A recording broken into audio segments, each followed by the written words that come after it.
Car आप देख रहे हैं न्यूज 24। आपके साथ मैं हूं रवि ठाकुर। शुरुआत करते हैं इस वक्त की बड़ी खबर से। देवेंद्र फडणवीस के घर पर अहम बैठक खत्म हो गई है। इस बैठक में अजीत पवार, प्रफुल्ल पटेल मौजूद रहे। इसके अलावा नए मंत्री बने छगन भुजबल भी इस बैठक में मौजूद थे। साथ में स्पीकर राहुल नार्वेकर भी फडणवीस के घर पर मौजूद थे। तो बैठकों का सिलसिला लगातार सुबह से महाराष्ट्र की सियासत में देखने को मिल रहा है। इससे पहले अजीत पवार के घर पर बैठक हुई थी। तमाम जो एनसीपी की तरफ से विधायक मंत्री बने थे वो उस बैठक में शामिल हुए। अब ये खबर सामने आई है कि देवेंद्र फडणवीस के घर पर बैठक हुई है।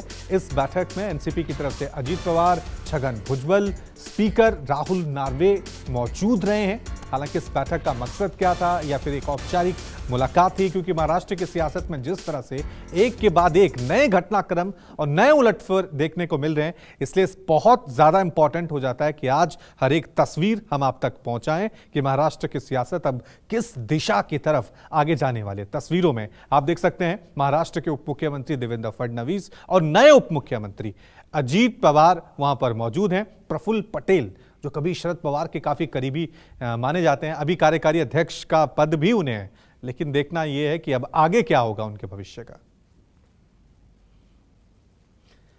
चलिए इस खबर पे और ज्यादा जानकारी के लिए सीधा रुख करते हैं। मेरे साथ मेरे दो सहयोगी बने हुए इंद्रजीत और विनोद, सबसे पहले आपसे अपडेट, इस बैठक का एजेंडा क्या था? ये औपचारिक मुलाकात थी या आगे की रणनीति तय की गई देवेंद्र फडणवीस के घर पर जो बैठक हुई है?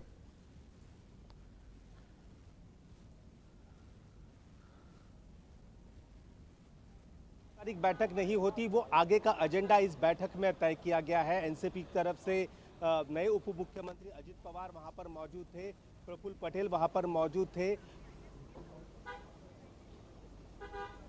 जी, ऑडियो में थोड़ी सी दिक्कत आ रही है विनोद, ऑडियो में थोड़ी सी, आप बोलिए आप।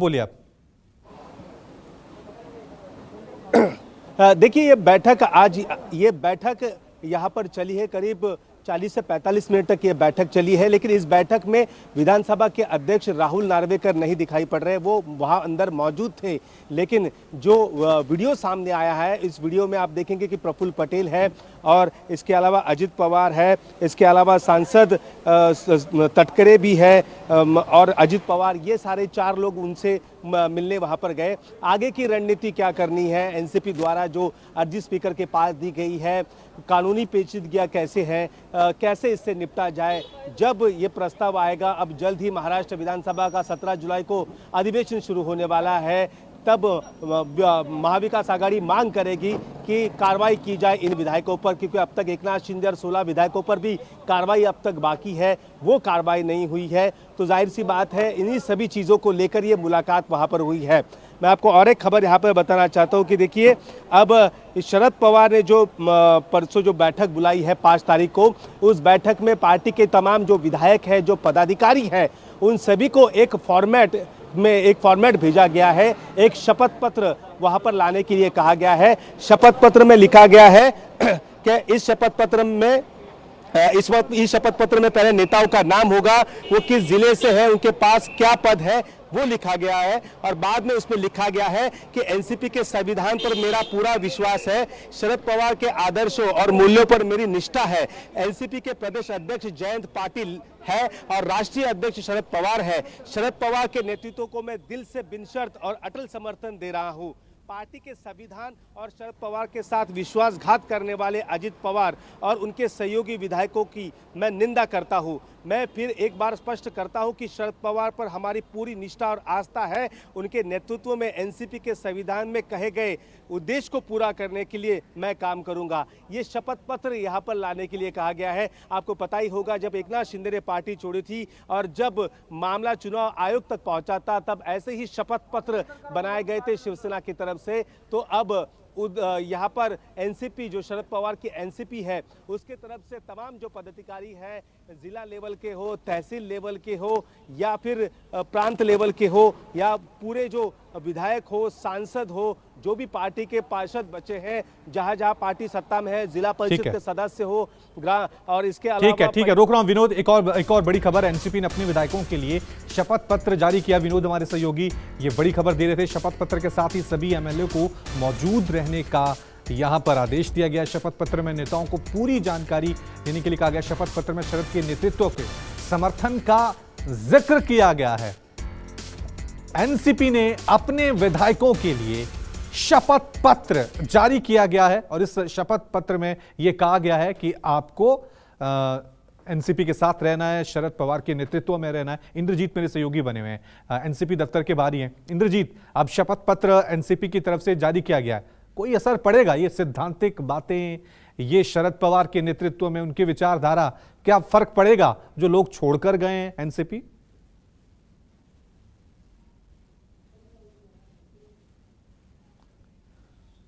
कितना फर्क पड़ेगा ये कहना मुश्किल है। कुछ फर्क जरूर पड़ेगा, क्योंकि इस पार्टी की नींव ही शरद पवार ने रखी थी और वो अभी अध्यक्ष बने हुए हैं, तो कुछ असर जरूर पड़ेगा। इसका उदाहरण आप इससे समझ सकते हैं कि जो लोग कल विधानसभा में शपथ ग्रहण समारोह के दौरान गए थे, उसमें से एक विधायक आज जो पुणे से सतारा तक का दौरा किए हैं शरद पवार, उस दौरे में लगातार मौजूद था।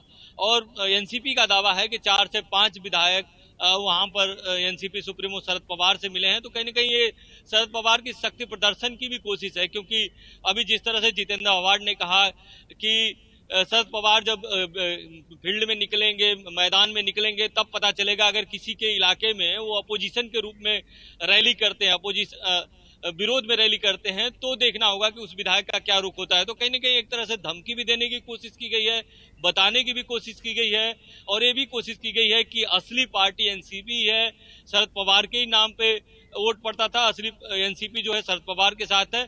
इसके साथ ही एनसीपी ने जो कानूनी कार्रवाई करने के लिए कानूनी कार्रवाई के लिए विधानसभा अध्यक्ष को एक याचिका भी दिया है, उस पे भी विधानसभा अध्यक्ष ने कंफर्म किया है कि उनको जो है याचिका की कॉपी मिल गई है और उस पर जल्दी। ठीक है, देखना ही होगा 2019 की तरह शरद पवार फिर पासा पलटेंगे। बड़ी खबर अपने दर्शकों को, एक और बड़ी खबर, ब्रेकिंग न्यूज, अजीत पवार को 35 एमएलए का समर्थन है। सूत्रों के हवाले से यह खबर आ रही है, अजीत के पास सभी 35 विधायकों के सिग्नेचर हैं, 7 और विधायक अजीत के साथ जुड़ सकते हैं। तो क्योंकि सारा खेल अब नंबर गेम का हो गया है, अब सिद्धांत विचार से बढ़कर सारा खेल नंबर पे आ गया है, तो जिसके पास नंबर होंगे असली एनसीपी उसी के हाथ आएगी। या अजीत पवार के हाथ आएगी या शरद पवार के हाथ आएगी, जिसके पास नंबर गेम होगा वही इसमें बाजी मार जाएगा।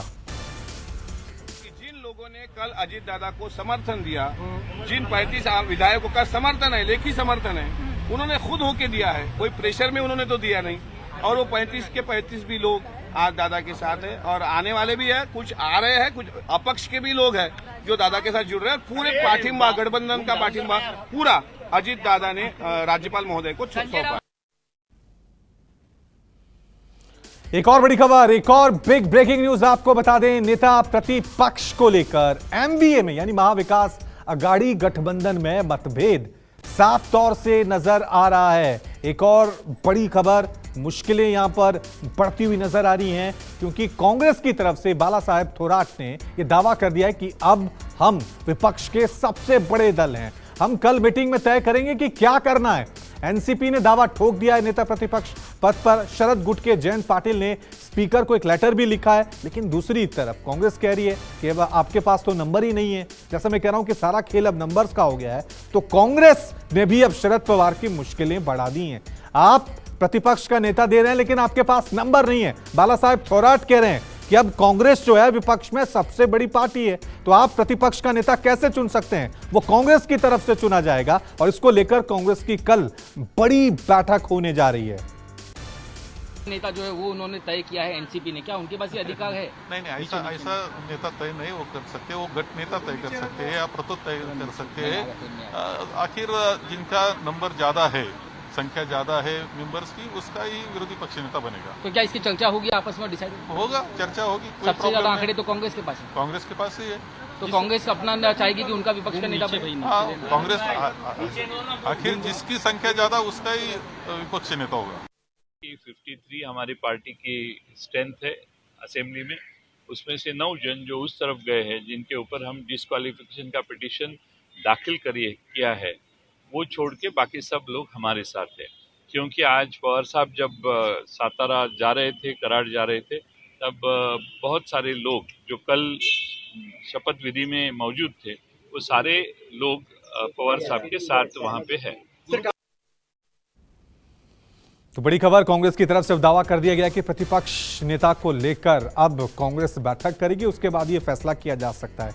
विनोद जगदाले हमारे साथ बने हुए हैं। विनोद, पहले से भतीजे ने ही मुश्किलें बढ़ाई हुई हैं शरद पवार की, अब कांग्रेस भी मुश्किलें बढ़ा रहा है शरद पवार की कि भैया आप प्रतिपक्ष का नेता कैसे चुन सकते हैं, आपके पास नंबर नहीं है। अब तो सबसे बड़ी विपक्षी पार्टी कांग्रेस हुई।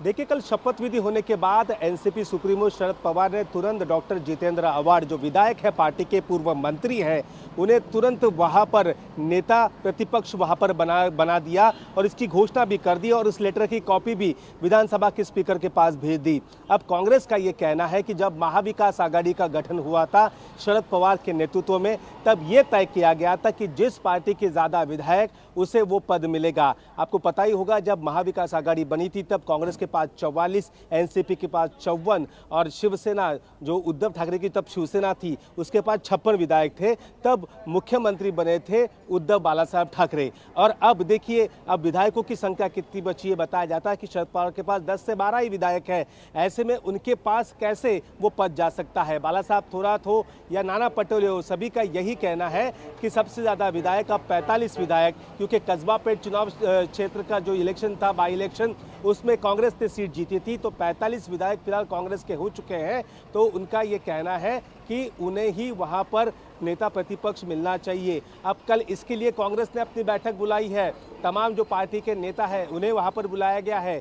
विधायक विधानसभा के, विधायक विधान परिषद के, उन सभी को वहां पर उपस्थित रहने के लिए कहा गया है और तब वहां पर फैसला लिया जाएगा। आपको पता ही होगा कि कांग्रेस को महाराष्ट्र विधान परिषद का नेता प्रतिपक्ष का पद चाहिए था, लेकिन ऐन मौके पर उद्धव ठाकरे ने अपने पार्टी के आदमी को वहां पर एनसीपी की मदद से वहां पर बिठा दिया था।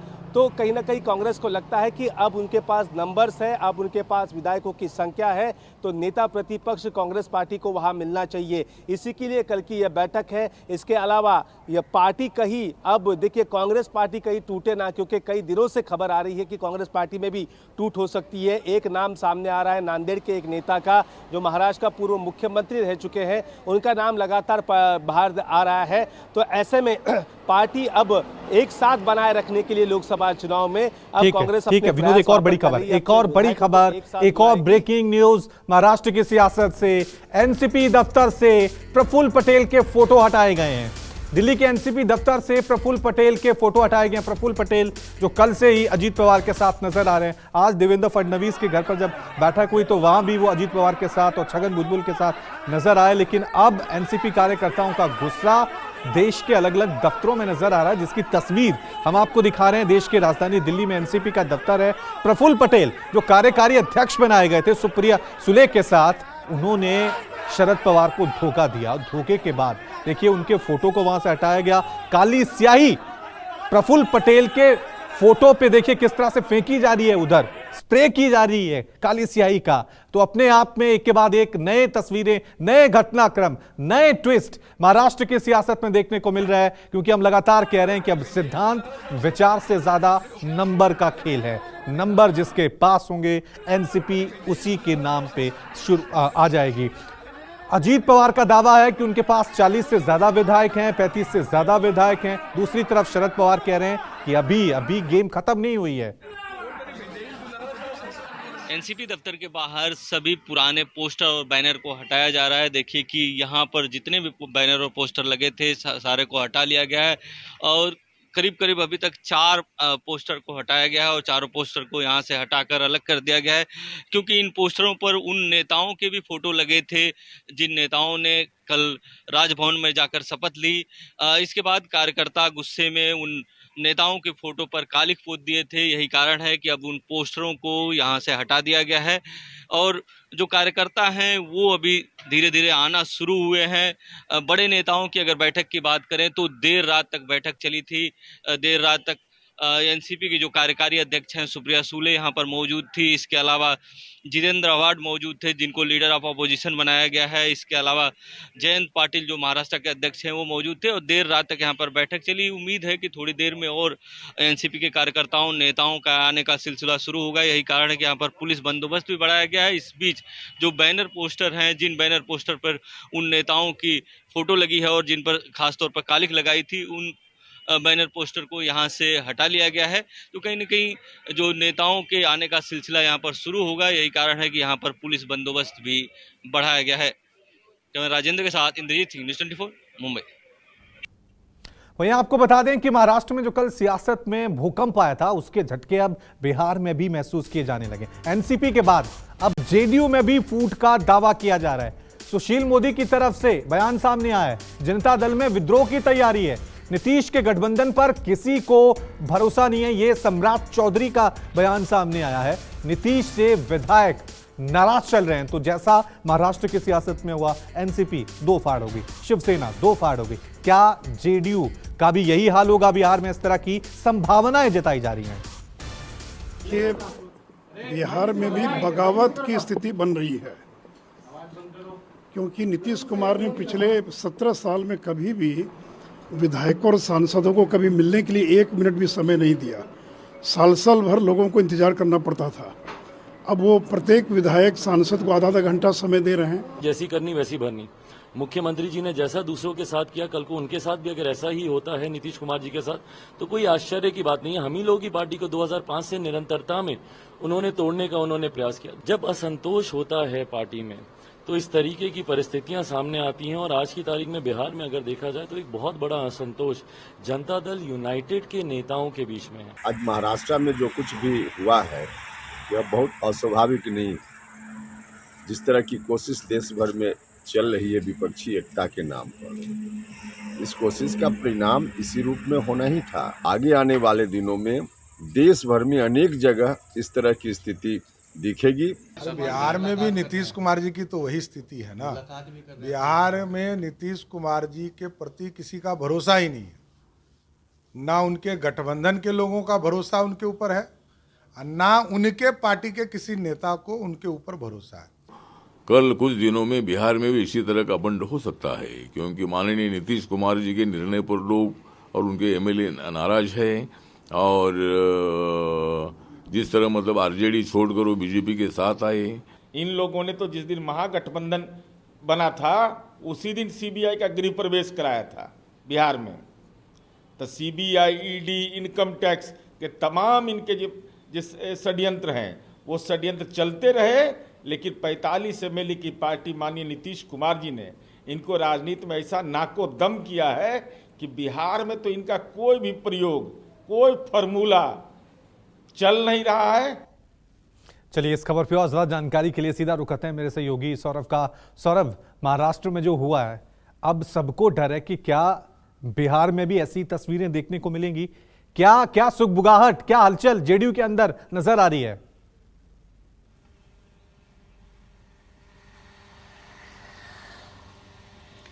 जी बिल्कुल रवि, मुख्यमंत्री नीतीश कुमार पहले से ज़्यादा सतर्क हो गए हैं और उसी का असर है या उसी का प्रभाव ये है कि पिछले 6 दिनों से मुख्यमंत्री नीतीश कुमार जो हैं वह अपने विधायकों से मिल रहे हैं, एमपी से मिल रहे हैं और 1-to-1 मुलाकात कर रहे हैं। और उनके जो फीडबैक है, उनके जो विधानसभा क्षेत्र या लोकसभा क्षेत्र जो है उसका फीडबैक ले रहे हैं। और सबसे बड़ी बात है कि अगर उनके अंदर थोड़ी सी भी नाराजगी है तो उसको भी दूर करने की कोशिश कर रहे हैं। तो ये बिल्कुल कहा जा सकता है कि नीतीश कुमार पहले से ज्यादा सतर्क हो गए हैं। और ये उसी दिन से हुआ है जब विपक्षी एकता की इतनी बड़ी बैठक बिहार की राजधानी पटना में हुई और उसके बाद देश के गृह मंत्री अमित शाह का बिहार दौरा होता है। निश्चित रूप से सावधान है, सतर्क है नीतीश कुमार और वो अपने जो विधायक हैं, जो उनके एमपी हैं, उनसे लगातार मिल रहे हैं, 1-to-1 मुलाकात कर रहे हैं। क्योंकि लगातार यह खबरें आ रही थी कि जदयू के कई नेता जो हैं वह नाराज चल रहे हैं क्योंकि नीतीश कुमार ने अचानक गठबंधन बदला था। ठीक है, तो ऐसी खबरें आ रही थी। नीतीश कुमार सावधान हो गए।